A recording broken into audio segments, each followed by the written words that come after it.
What's happening, guys? Welcome back to episode 46. Picking up from Dominula. So, with last episode, we have pretty much knocked out all of Upper Altus Plateau, even everything here in Dominula aside for the next boss. So, the next boss is going to be the Godskin Apostle. Very similar to the Godskin Noble. He is quite a pain in the ass, but instead of being a big guy, he's a really skinny guy that can stretch way out like Mr. Fantastic from Fantastic Four. He's going to be using a twin blade, a lot of black flame. If he stretches forward, he's going to spin the twin blade like a fan, which that's going to hurt pretty bad. Run through a lot of your health, and just in general, he does a lot of damage. He's going to be throwing fireballs at you, a lot of AoEs. Although it's pretty predictable. If he's about to do a really big AoE, he, for the most part, did we miss that? For the most part, what's going to happen is he starts spinning his staff like crazy. He's going to start spinning his twin blade like crazy, and that's going to let you know if he's about to lean way in, or he's going to do a big old burst of fire. So you just want to try to look for that, roll through it. Pretty susceptible to posture damage. If you try to do some jump heavies, charge heavies, if you got the windows, that'd be the way I play it. Now, in general, you can summon here. It's going to be Millicent. She has curve sword, can help quite a bit. I don't know if she has bloodbath on it, but I know it comes up quick. So, all that is going to play effect of how much damage she's going to take. If that comes up quick if he throws it, just try to be ready for it. Now, if he's up close, you're probably not going to get that retaliation out that much. Guard counters work pretty decent here. He does have, decent-ass amount of posture. That's why I said so important when trying to work that way out. Because critical attacks things that move with him, he's got so much posture, you want to try to stay on it. As you see, all in all, it's really not that bad. Now, this is what I'm saying. He's so predictable because he's so telegraphed a lot of things that he does, that there's always some kind of tell before this happens. There you are. So, not that bad, right?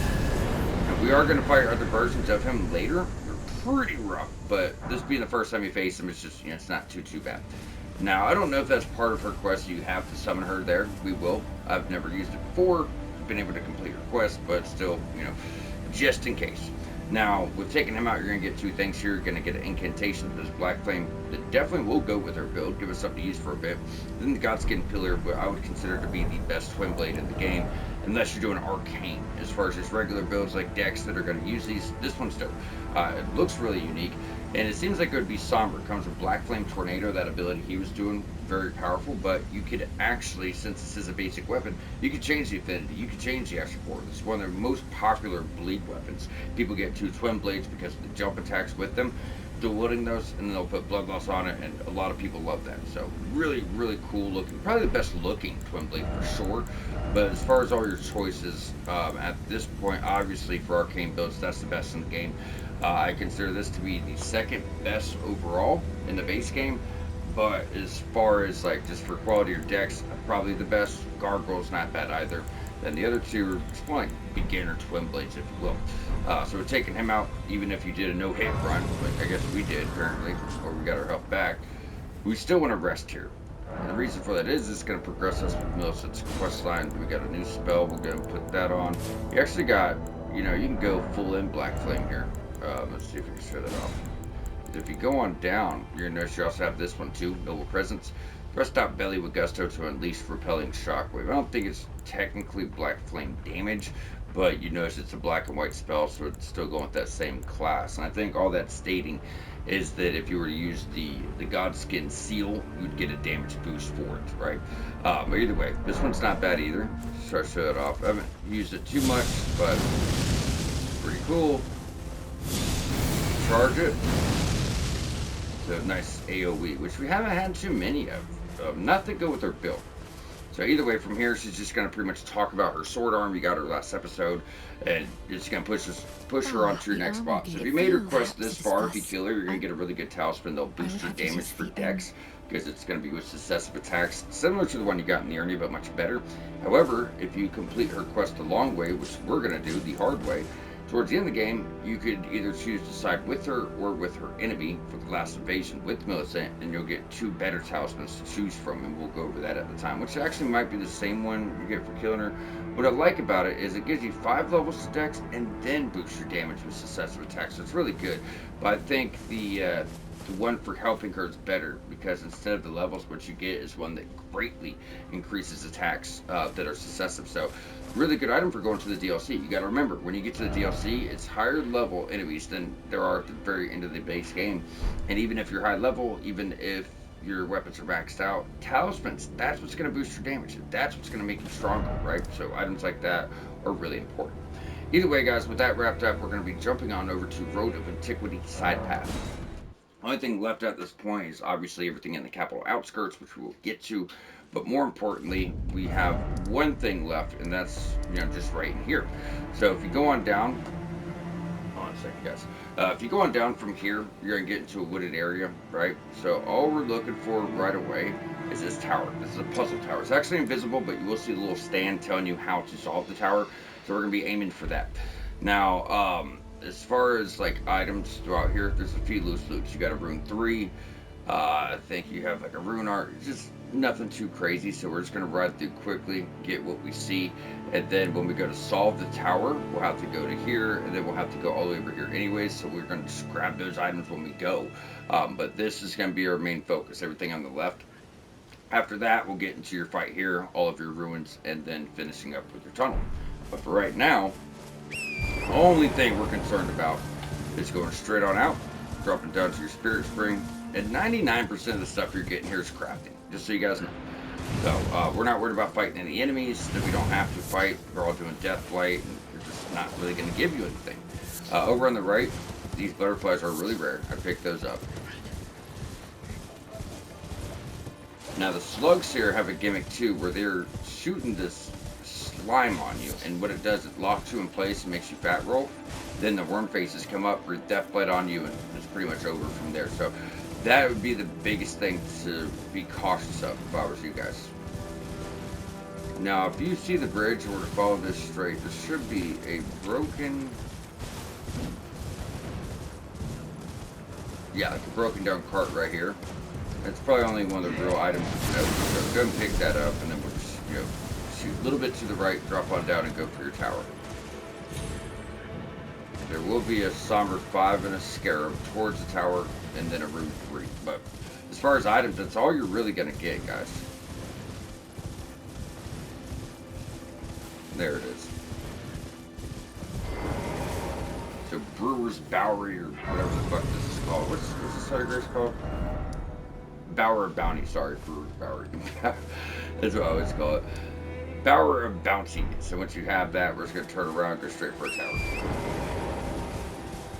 Over here on the left-hand side is your Somber 5 and a Scarab. So I was telling you guys about it. So let's go and get that. One smack. If you stay to the far left, you're going to see the tower uphill, a little bit to your right, but here is your Rune 3. And as mentioned, that's the only real items here, besides like crafting stuff. Now here's the stand. So the tower is actually right here. Like I said, it's invisible. So what we're going to do is you're going to read this. It's going to tell you to find 3 crests, 3 bent crests, 3 sigils, however you want to reference them. And it's going to give you a map in your inventory. So if you look at the map, it tells you the exact placements of this. That being said, it's kind of hard to know. Luckily for you guys, I've taken extensive notes, so I'm going to make this very easy. So when you go for the 3 sigils, you're going to have imps that pop up. These are spectral imps. You can kill them, they just keep coming back, keep coming back. Then when you interact with the sigil, that's what kills them. So just be cautious. But that's going to be your first one there. Now, if you were to look at the map, it would pretty much tell you that one's right here. So if you just look at these lines of trees, there's your tower. Look at those lines of trees, like right there, towards the end. It's somewhere like right in here. You can't miss it. It'll be shining, glowing, so you can't miss it. And then from there, all you're going to do is go back to this bridge, right? So if you look at the bottom portion, you see these 4 trees, put a marker right here. The last sigil is actually hiding in a rock you're going to have to smack. And it's so obscure and so well hidden that most people probably would just say, fuck this tower, move on. But luckily you have me that is just so damn determined to figure all this super obscure bullshit out. Not like I had better things to do for 2 hours, right? So on the way, we'll go ahead and get rid of Mr. Bro. I love this weapon. It keeps us out of range. I don't care for spamming Ashes of War. There are certain situations that it's just, really good choice. So look at that. There's our marker. There's where we're trying to go. So you can run up and smack him. He's gonna come back. And not just him. Others will join. Like, there's usually 2. Yep, there's another one. And there you go. You see what I'm saying? So, just wait on it. they're dead. It takes a second to go off, but it's really not that bad. So from here, just to save some time, we're going to jump back to Bounty. Bower of Bounty. Fucking name is that. And we will be going for our other marker. So it's kind of uphill a bit. What's that? It's going to be on our right. Yeah, it's kind of uphill. It's right under the bridge, but it is up on like this little platform.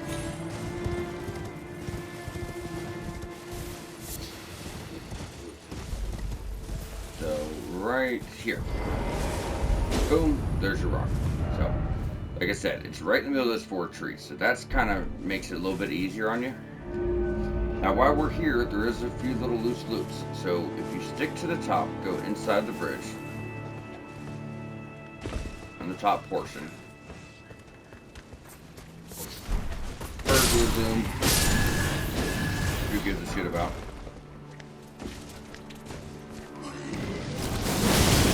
Oh, no you don't, buddy. Watch out for that death flight. And then, just to be lazy pants, back to the Bower of Bounty. I will say, all in all, this episode's going to be pretty short, because everything else we do is, you know, outer wall.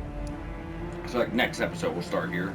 Knock out everything in this portion, then we're just going to go all the way up to this gate. So, to do, like, the first 2/3 of it, I guess. Then we'll come out and do everything up top here. Just make a perfect circle. Then we'll, you know, jump back to that gate and go. I mean, so there's still a few episodes, but this episode, like, only thing we had left was over here. If I feel like we might be able to fit in this section, we will, but, you know, it's not how I had it in my notes. Typically, we go for an hour. This episode is going to be a little bit shorter, guys. It's just, you know, we were so close to getting done. There was not that much left for lower altars. So going all the way down, stick to the right-hand side, and now, out of nowhere, you suddenly have a tower. I told you guys before, you know, 99% of your towers are just memory stones. There are 3 or 4 in the game that have special items. There's one in the area, you got spells. There's one here. This one gives you spells and a slumbering egg, which is a really, really rare resource that is needed to craft, like, your sleep stuff. In Consecrated Snowfield, you have one you have to solve to get you a very good talisman for mage builds. And it's always about mage builds, by the way. Then aside from that, Mountaintops of the Giants, one of your legendary spells needed for your platinum is one of these towers. But all the others, just memory stone, memory stone, memory stone. Unseen Blade, Unseen Form are for the Staff of Loss. These are more of those invisible spells like Night Shard and, you know, things of that nature. So from here, what we're going to do is jump back to the Bower of Bounty one last time. So we're going to have a set of ruins to knock out, a tunnel, and then a boss fight. So almost every one of these Erd trees, besides like 2 in the game, have bosses. This is going to be a big old worm. I think he's actually on the opposite side. So we're just going to be going for the Erd tree. You can put a marker there if you want. Then we're just going to jump, you know, 1, 2, 3, 4, 5 ruins, and then your tunnel. I think you could actually only have like 5 markers at a time. So what we're going to be doing is, this is right by the tree. I'm not worried about marking it. You can't miss the tree. Not worried about marking it. Plus, you can just use like one of these instead. And then we'll just, you know, 1, 2, 3, 4, and 5 with the tunnel. With that being said, there's only 2 ruins with actual items. The rest is like crafting and regular pickups. But, you know, you got cookbooks, ashes of war, you got spells, and a shield. So we're just going to take them, you know, in a straight line and go from there. Usually it goes pretty fast. This is where you really have to worry about your slugs, though, guys. I mean, how far are we from the tree? Yes, through the bridge. You really got to worry about your slugs, because they're going to put that slime to lock you down. Worm face is coming. He's going to death bite the fuck out of you. So I'm going to be very cautious for this.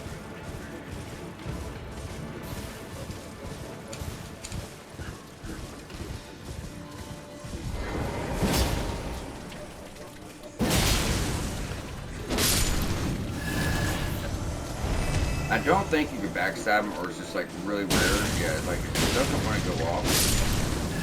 I've tried so many times, it seems to never want to go off. You know what I'm saying? I want to say you can, it's just not something that works properly. You know what I'm saying? I don't know what it is. It's so weird. Just so they don't get involved. Alright, so we're going to go to the left. There's that first set of ruins I was talking about.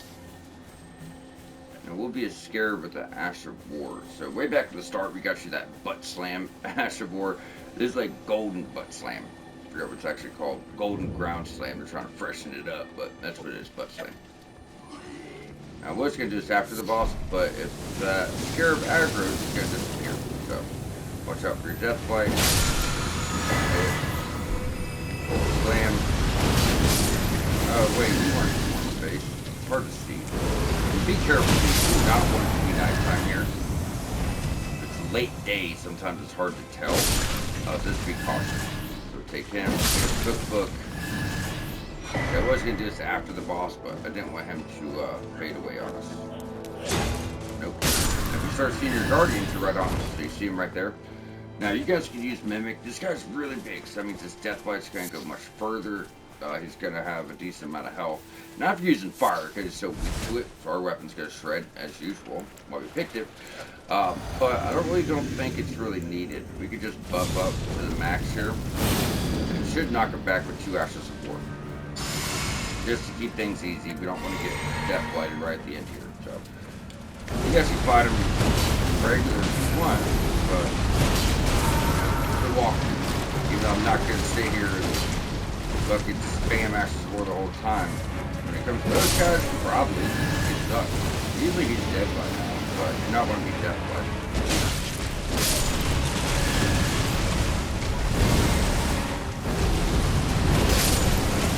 Get like a sliver of fucking health. Let's wait for that death bite to kind of fade away.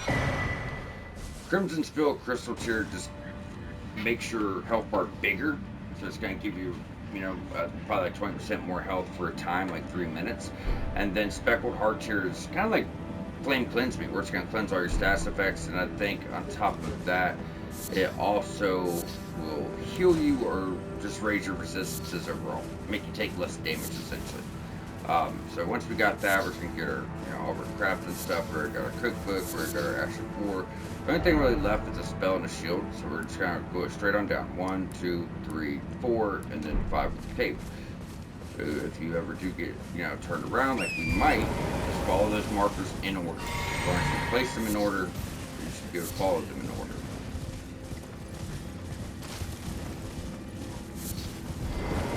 You see how that slugs right by Wormface? That's what I was saying. That's the setup, guys. They want the slug to lock you down, right? That way, Wormface can death bite you. So most of them are in the ruins or around the ruins. That's how that would typically work. Now, I think the next few ruins don't have much. They have a few things for sure. Get caught by that or that. This is why I say we use our support bullshit. Hey, like that, you got. See how much easier that is? Good hit, and they want to show everybody. Alright, so now look at that. Now you're fat rolling, you can't move. Look how you're walking too. See how much slower it is? You can't move. So that's how they're trying to get you put down with that fight. Now you see what not to do. Icon Shield is a great shield. I think it's wooden, so it's not too bad as far as weight. Super cool. It's actually going to steadily restore your health over time. So if you're trying to use it, like let's say you're doing like Faith or something with Faith, you're doing a build more about survivability, you would wear this shield, but you would also want to couple that with Blessed Dude Talisman right here, because both of them do that effect. It's going to make you get health back much quicker, right? Because they're going to work together. So, I believe if you're using one, you should probably be using the other to get the most out of it. There's another rune over here, right? Yeah. That's not guaranteed to be there, by the way. Now we can go for number 2. Yes, that's pretty much straight down. So even though you saw a bunch of shiny ass items, those were all like crafting stuff. You think there's something going on, but there's really nothing there. Roll on through. Crafting.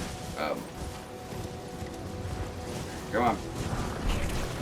Soft cotton. As I said, I think it's like the first ruin's worth getting off Torrent. The last one's worth getting off Torrent. Other than that, it's just regular pickups, guys.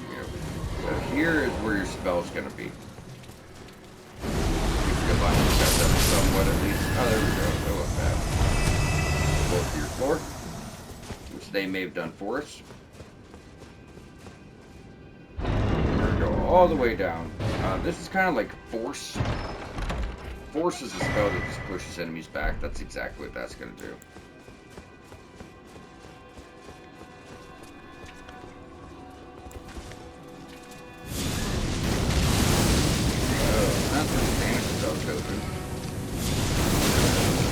Alright, bitch. And then on top of that, they just fucking spam. Like, that's all they want to do. You know? That's all they want to do.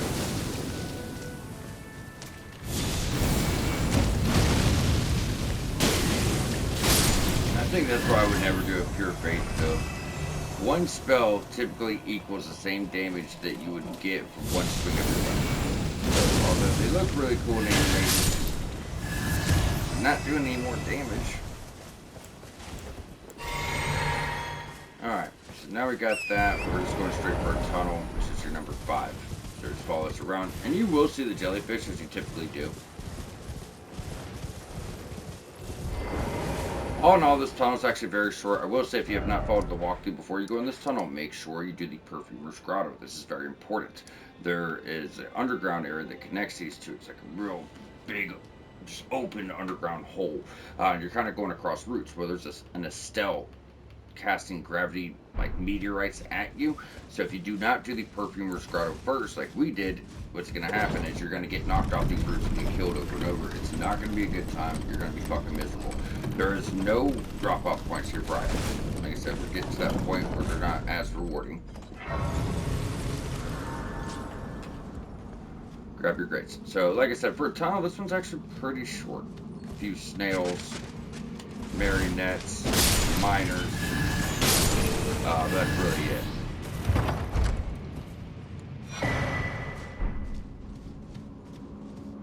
There is a pretty decent talisman in here. Unfortunately, because of the stuff we've done, we've already found a better version of it.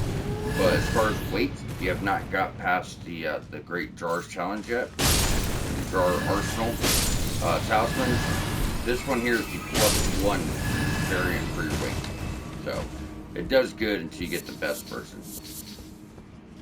I think there's probably like a +2 you get, because there's 3 altogether, right? So we got that one, yeah. So Arsenal Charm, it's going to be the Arsenal Charm +1. So it's better than that one, not as good as Great Jar.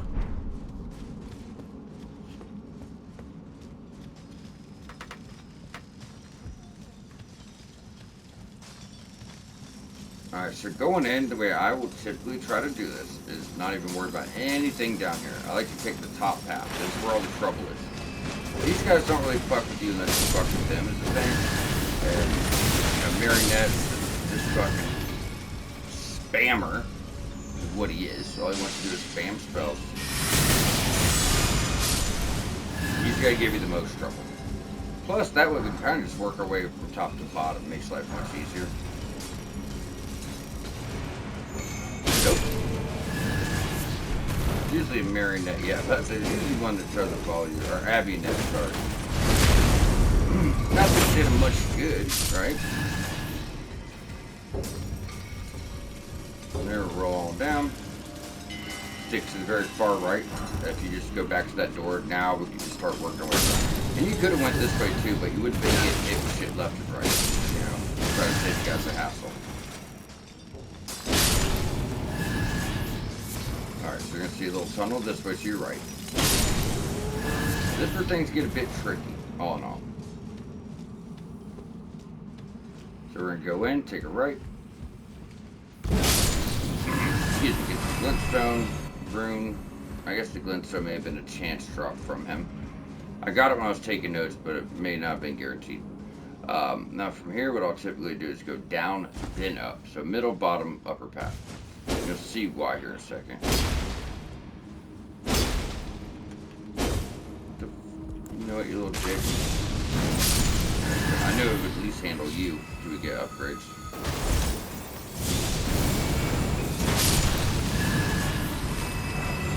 There's the glintstone. Okay, I got our Alexis mixed up. Alright, so from here, you're going to jump on the roof. Then if you were to look across, that's where Estelle was that we took out. That's Grotto's Perfumer's Grotto. So while you're climbing this, which has already got a bunch of knots and it tries to throw you off, he would be hitting you with gravity magic. Now, when you get like right here, try to jump, and then like right here, try to like run and jump. It doesn't feel good, it's really easy to fall off. Arsenal charm +1. Then from here, you can just drop down and leave. That's why I do the bottom first. It lines up a little bit better. I have to go across for smithing 5, smithing 5. We've already cleared the top. So now you're at the boss. Like I said, really small. So this tunnel's nice. You get the next somber bell bearing here. It's crazy too, because you only got one bell bearing for each stone. So at this point, all you can do is buy one and somber ones. By the time we did the capital, you get the first 4 of these. But you know, you're 50 hours in the game, and that's only like halfway upgrade your weapon. So yeah, it's not good. Now this we don't really need a guide for, guys. This is just 2 crystallines. When we did Caleb, we did Felon's Quest, and we bought 3 of them that were doing rock, so it's gonna be easier than that. Now for the easy mode, just go up to the shield, guard counter 3 times. Well, we got actually there's 1, 2, and knock it back every time. So kind of staggers them. And as soon as you get that first critical, then you just take damage as usual. Probably 1 or 2 light attacks. He's out of the way. Now we just work this guy down. Boom. And this spider's pretty. You know, I never seen if they're weak to spells. I wonder. Not really, but it does do damage each time. Hey, asshole. Bye.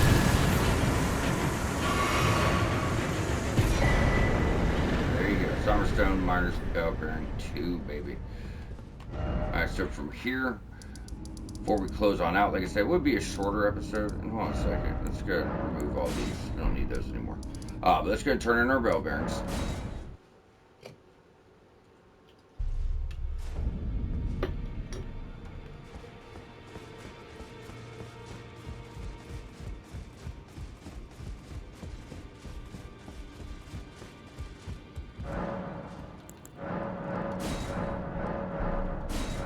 Now, you have regular 1 and 2s.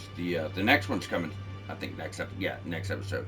And then somber 1, 2, 3, and 4 infinite amounts. So what's really nice about this is that this is your first time going through the game. You plan on doing the DLC as well. For the DLC, the last episode, when we go over, all the endings and all that stuff, I'm gonna go over a prep guide of what you guys should take on over to the DLC. So we'll go through and get like 48 to 60 of every stone. We'll show off farms and ways to get them. Then you go over there, and every time you find a weapon, max it out, because you've got to have maxed out weapons over there. It's too high level, but it will put you guys in a really good spot. Plus, we'll get a lot of consumables from bell bearings. And, you have everything you could possibly need for anything you might run into. So I think it'll be really nice, really helpful. Either way, guys, once you have that turned in, we're going to jump on over to Outer Wall Phantom Tree. Now, I know what you're thinking. There's still the stuff at the top of Altus. I think we have talked about this, but in case I did forget to bring it up, what we do is Outer Wall, we knock out everything here. And, oh yeah, we talked about it, yeah. So we're going to go to the gate, then we're going to do everything up top. So these lighter areas are actually up top. So all this will get done next episode. We're just going to make a big circle around. We should have just enough time to knock all that up. I mean, you got Hero's Grave, you're going to have caves, tunnels, a couple boss encounters, towers. So there's a lot going on. But we should, with the hour, be able to knock all this out. So we have 1 episode there, and then we'll be able to go this way. We'll have 1 episode here, and then we're ready for the capital. So plan moving forward, as there is a bit to know here. Like I said, 2 more episodes, and we're ready to enter the capital. But instead of going into the capital, what we're going to be doing is we're not going to touch the capital at all. We're going to finish up Altus, then we're going to jump, do Upper Caven, probably 2 episodes here. Well, 1.5 episodes. So we'll have, full episode for Upper Caelid, then a half episode to wrap it up. Then the back half of that episode, we should be able to wrap up this too. And then everything will be 100% complete for us to enter the capital, and then, the rest of the end game. So I think that's going to work best. I don't want to start the capital with things left on the table to do. So with that being said, this will be where we're going to wrap on up. So you guys stay tuned. Please subscribe for more Elden Ring, and we will catch y'all back here shortly.